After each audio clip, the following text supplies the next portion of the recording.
জয়া আহসান ঢাকায় চলচ্চিত্রের দর্শকপ্রিয় অভিনেত্রী।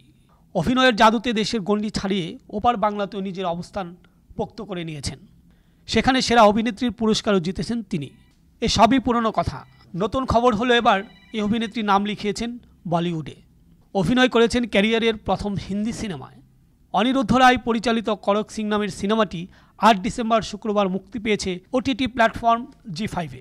এর আগে ট্রেলারটি দর্শকদের কাছে বেশ আগ্রহের জন্ম দিয়েছে। ট্রেলারের শুরুতে ফ্যামিলি ড্রামা মনে হলেও হঠাৎ করে তার রূপ নেয় থ্রিলারে। সুখী কোনো পরিবারের গল্প নয়, এটি নয় প্রেমেরও গল্প। পরতে পরতে লুকিয়ে আছে সাসপেন্স।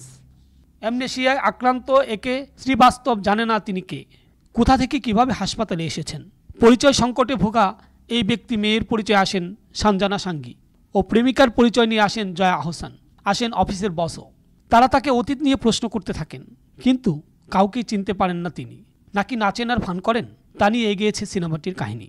তারকাবহুল এ ছবিতে জয়া ছাড়াও আছেন পঙ্কজ ত্রিপাঠী, পার্বতী, সঞ্জনা সাঙ্গী প্রমুখ।